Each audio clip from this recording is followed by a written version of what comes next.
Con Gary Espinosa. Ustedes conocen a Gary, recuerdan a Gary Espinosa dentro de todo el proceso de negociación del paro del año pasado, de junio del año pasado. Gary, ¿cómo estás? Qué gusto. Buenos días, gracias por la invitación. Vamos a ir directo a la vena con la pregunta incómoda que llega gracias a Renaciente. Ayer la CONAIE emitía un comunicado diciendo que advertía al gobierno de que no aplique prácticas neoliberales y que cumpla los 15 puntos. El gobierno de Daniel Noboa fue elegido el domingo. ¿A usted no le parece que a lo mejor este pronunciamiento de la CONAIE, que usted conoce de cerca al menos, es apresurado ante un gobierno que todavía no está sentado en el poder? Bueno, primero, gracias por la oportunidad de dirigirme al Ecuador y al mundo a través de este importante medio. En primer lugar, digamos, cuando se elige un gobierno hay que respetar, digamos, la decisión de la mayoría. En este caso, 52% de los ecuatorianos han decidido por Daniel Noboa, o sea, en esta segunda vuelta electoral. Y por lo menos lo que esperamos y aspiramos todos los ecuatorianos es que este gobierno que se eligió el 15 de octubre cumpla con su oferta de campaña, ¿no?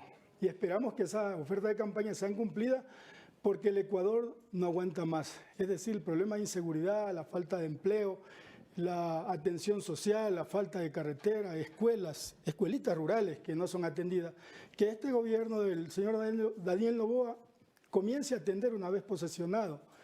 Sin embargo, no podemos cuestionar ni anticiparnos que le vaya a ir mal, que esto, que este otro. Lo que aspiramos los ecuatorianos es que a este gobierno le vaya bien, ¿no? Si le va bien a él, si le va bien en sus planteamientos, el Ecuador es el que va a ganar, porque aspiramos que salgamos del atolladero, salgamos del atraso en que vivimos. Ahora, si hablamos de medidas neoliberales, ningún gobierno que yo sepa se ha escapado de esto. El gobierno de Roldós Hurtado, el gobierno de León Febres Cordero, el gobierno de Rodrigo Borja, Sisto Durán Ballén, gobierno de Correa, que aplicó medidas neoliberales, como por ejemplo, la privatización o concesión o delegación de los puertos. Los puertos más importantes que yo recuerdo que el señor León Febres Cordero, que es ultra neoliberal capitalista, nos dijo una vez, dice, los puertos no son privatizables porque son áreas estratégicas de seguridad nacional y de desarrollo del Ecuador.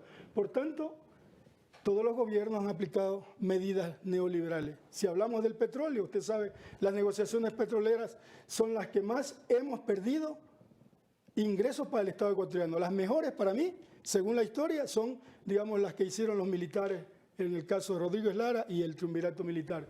De manera que hablar de medidas neoliberales, todos los gobiernos de esta mal llamada democracia son neoliberales, pues. Ninguno se ha escapado de tomar medidas neoliberales. ¿Por qué mal llamada democracia? Al final, nos guste o no, la mayoría votó por uno y no por otro y así funciona. Yo digo siempre mal llamada democracia porque los gobiernos, usted ha escuchado los discursos de las cámaras, siempre son unificados. Yo admiro los discursos de las cámaras porque se unen para hablar un solo lenguaje. Sin embargo, nosotros las organizaciones tenemos lenguajes distintos, opiniones distintas. Sin embargo, ellos se unifican. ¿En cuanto a qué?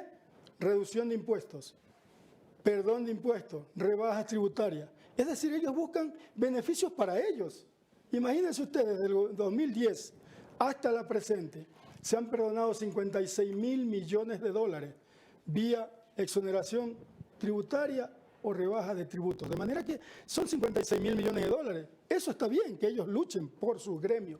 Pero nosotros también, pues cuando yo hablaba de la condonación de la deuda, fui sacrificado, ¿no? Sacrificado por toda la población ecuatoriana, porque estoy hablando de un regalo, que estoy hablando de esto. No, también es incentivo, también es subsidio, porque los sectores productivos, como los campesinos, los agricultores, los ganaderos, los pescadores, también generamos empleo, generamos riqueza y nosotros no recibimos del Estado ecuatoriano ningún perdón de deuda, ningún rebaja de deuda, sin embargo siempre estamos perseguidos. Pero no solo fue digamos, de la ciudadanía como dice, sino también incluso dentro de la misma FENOCIN.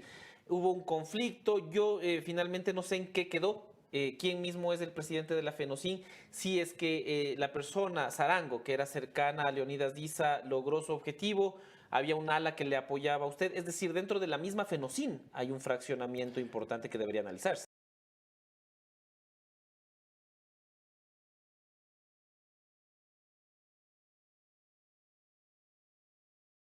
Indudablemente, pero no era por ese tema de la condonación. La condonación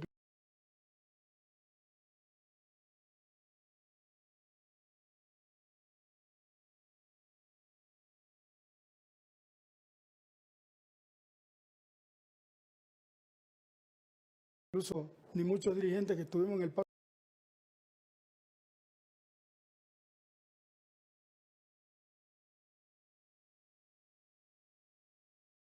Nacional no lo entendían, porque incluso estaban en duda. Por eso yo no quería firmar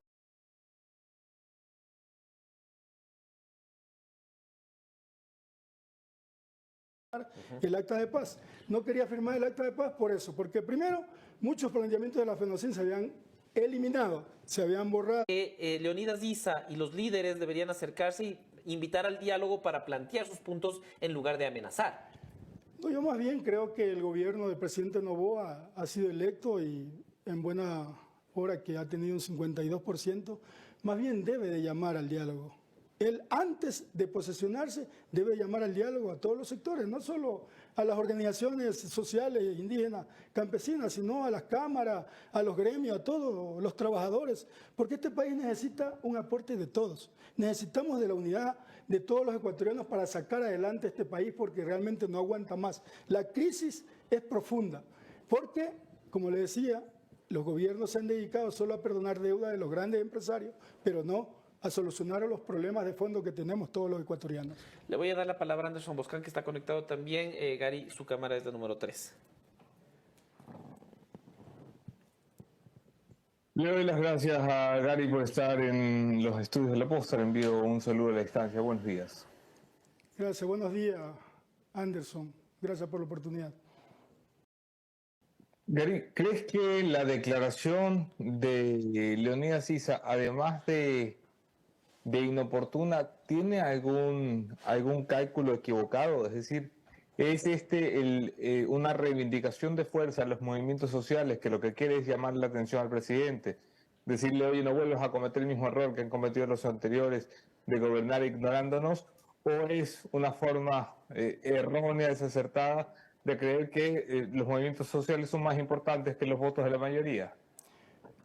Nosotros eso lo respetamos como el que más, el asunto de la mayoría. O sea, este es un problema de, si gana la mayoría hay que tener un mínimo de respeto, ¿no? Sin embargo, le damos, digamos, el tiempo que sea necesario, el tiempo prudencial para que ejerza, digamos, el ejercicio del poder en función de solucionar los problemas, primero, de lo que él planteó en la campaña electoral, y segundo, también que recoja, digamos, los temas que han venido siendo empujados de parte de este gobierno, como por ejemplo los 218 acuerdos que tenemos con el Estado ecuatoriano que deben de ser también considerados en este próximo gobierno con el fin de que sigan siendo evacuados paulatinamente, con el fin de que podamos tener, digamos, una respuesta a los planteamientos de las organizaciones sociales. Además, los 15 puntos que tiene la CONAIE, nosotros también tenemos 16 planteamientos al gobierno nacional, que no solo es a este gobierno, sino al gobierno actual y a los gobiernos que vengan en adelante, con el fin de que nuestros planteamientos sean, digamos, considerados. Como por ejemplo, nosotros estamos planteando una serie de leyes que sean reformadas y que aspiramos que esta Asamblea Nacional se dedique realmente a legislar y a fiscalizar y no a pelear y a calcular, digamos, situaciones políticas y no solucionar los problemas mediante reformas legales y también la construcción de nuevas leyes que necesitamos. Como por ejemplo, mire, el asunto de la ley de Petroecuador, que una empresa, siendo la más grande del país, un gerente puede contratar hasta $100 millones sin que el directorio participe. Entonces, ese tipo de cosas no puede seguir habiendo en el país. Por tanto, la Asamblea Nacional debe de preocuparse en generar una ley de Petroecuador con el fin de que se regule y se regule también la corrupción en materia petrolera. Gary, ¿qué esperan inmediatamente del gobierno de Daniel Ortega una vez que empiece a ejercer como presidente de la República? ¿Qué esperarían en sus primeros 100 días?